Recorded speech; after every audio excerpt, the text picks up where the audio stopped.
Masayang araw po, mga ka-PL. Kayo na lamang po ang humusga. Dito sa bidyong ipapanood ko po sa inyo na ambush interview po si Boy Bangag. Dalawang video ho ito. Una, ito ngang ambush interview sa kanya. Itinanong po sa kanya ng mga press kung ano po ang masasabi niya tungkol sa mga paratang sa kanya na di umano'y gumagamit siya ng ipinagbabawal na gamot. At etong pangalawang video naman, interview po ito sa kanya ni Katunying. Panahon pa po ito ng kampanya. Okay? Pero bago ko po ito simulan, makikisuyo muna sa mga hindi pa po nakasubscribe na mga ka-DDS. Baka naman, at pakiclick na rin ang notification bell para updated sa lahat ng upload. At huwag niyo pong kalimutan, palike sa video. Maraming salamat. Makikisuyo lang po. O eto na ho ang video, mga ka-PL. Kayo na po ang humusga. At pagkatapos po ng video, tsaka po ako magbibigay ng aking mga kaprasong reaction lang po tungkol po dito sa dalawang videong panonoorin po natin. Ayos! O, eto na ho.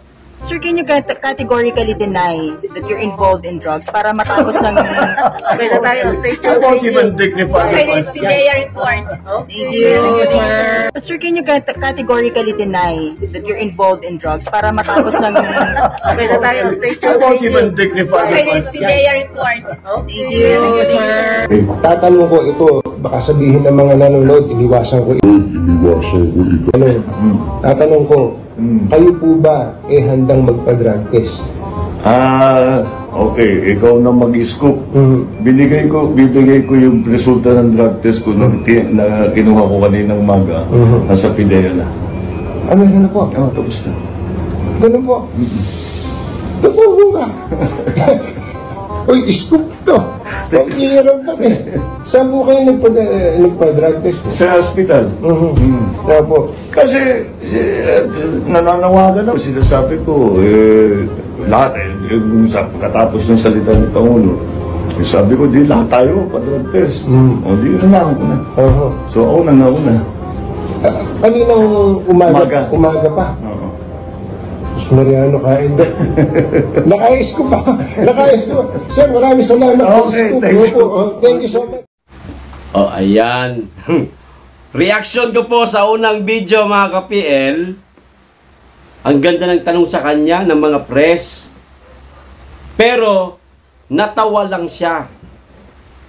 Alam niyo po yung tawa na parang guilty. Tapos, hindi man lang nagbigay ng medyo mahaba-habang eksplanasyon. Biglang talikod. Iniwan yung mga press. Hindi mo lang sinabi na, okay, sasagutin natin tong issue na to para matapos na. Blah, blah, blah, kung ano man ang sasabihin niya. At higit sa lahat, para masiyahan tayo sa mga maging sagot man lang niya sana sinabi niya na, okay, mga kababayan ko, para matapos na ang issue tungkol dito sa pulburon, abangan ninyo ang gagawin kong live. Sana ganun yung sinabi niya, no? Magla-live ako, walang putol, total may mga vlogger naman, may mga mainstream media naman, walang putol. Mula sa pagkuha ng dugo, o di kaya pag-ihi, o kaya pagtanggal ng mga hibla ng buhok, kung ano-ano mang gagawin dyan, naka-live. Walang putol hanggang sa pagsumite nitong kanyang mga, ano tawag dyan? Halimbawa, yun na nga, yung mga kinuha sa kanya, dugo, ihi. Ayan. Sa PDEA o saan man nila idalhin yan, at pati yung pag-examine doon sa mga kinuha sa kanya, live din. Yan. Para malaman talaga, no? na negative siya o hindi siya bangag. Dapat ganun man lang sana ang isinagot mo sa press. Ang ganda nun. Mapapahiya mo yung dating Pangulo. Yung mga paratang niya sa'yo. Pero hindi. Tumawa ka lang eh. Okay. Sa mga mga tanga na mga bangag din na supporter, matatawa din sila tulad niyan. Pero kung babasahin natin yung mga body language niya, yung biglaan niyang pagngiti, parang guilty siya, mga kape. Iniwan niya yung mga press sabay layas. Siguro isip-isip, ng patola talaga tong issue na to. Kailan ba matatapos to? Nagigilty na ako.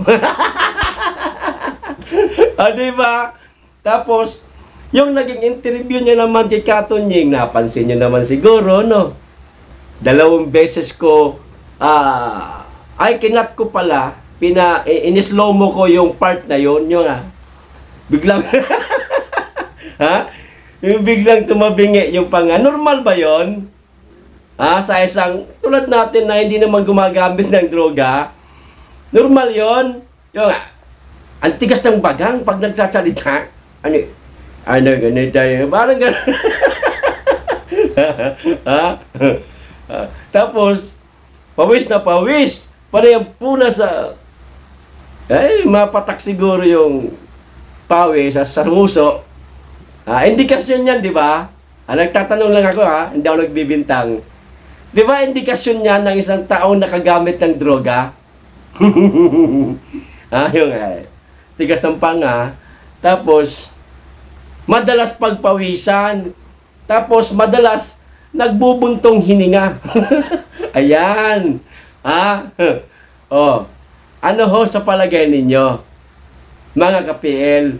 Kung meron po kayong mga, alam niyo yun, kapitbahay, kaibigan, kamag-anak na dati pa gumagamit, o matagal lang, kumbaga tinapos na yung paggamit ng ipinagbabawal ng droga.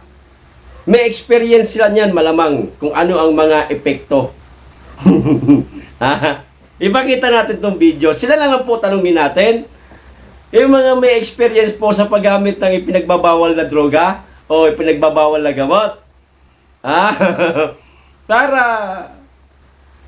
yung mga haka-haka natin na ito nga di umano ay bangag, kung pasinungalingan nila, itong mga nakikita o na ipinakita natin na video sa inyo, yung tumabingi, bigla yung panga, ay hindi naman ganyan, epekto.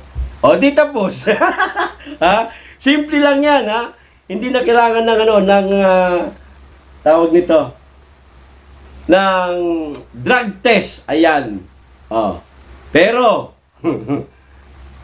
isa lang masasabi ko sa inyo, halos karamihan ng mga dating gumagamit ng pulburon, ayan, isa lang ang sinasabi.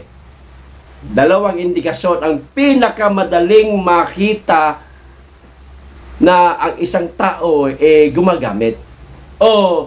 That time, habang kausap mo siya, tulad ito, interview siya ni Katunying, di umano, pawis na pawis, madalas pagpawisan, at ang pangalawa, hindi niya makontrol yung panga niya. Kusang nagalaw. Alam niyo yung batak na batak. Lakas tama Hindi niya makontrol. Ayan, siguro, yung mga tulad ng mga nakikita natin sa ibang tao, yung nag-i-speech, mga senador, mga congressman sa plenaryo, yung lumalabas yung dila, binabasa nila yung labit nila, normal yan. Iba nga, umiinom pa ng tubig Diba? Pero yung biglang kumaliwa, kumanan yung panga mo, ay ibang usapan na yan. Tapos, yung madalas na pagpunas niya sa kanyang pawis kasi nga nahahalata. Tense siya eh. Alam mo yun? Yung pinagpapawisan ka, aircon naman bahay mo. Ha? Nagtatanong lang. O kayo ho, mga ka-PL, ano ho ang masasabi ninyo? Kayo na po ang humusga. Hanggang dito lang po. Maraming salamat sa inyong lahat. Mag-iingat kayong lagi.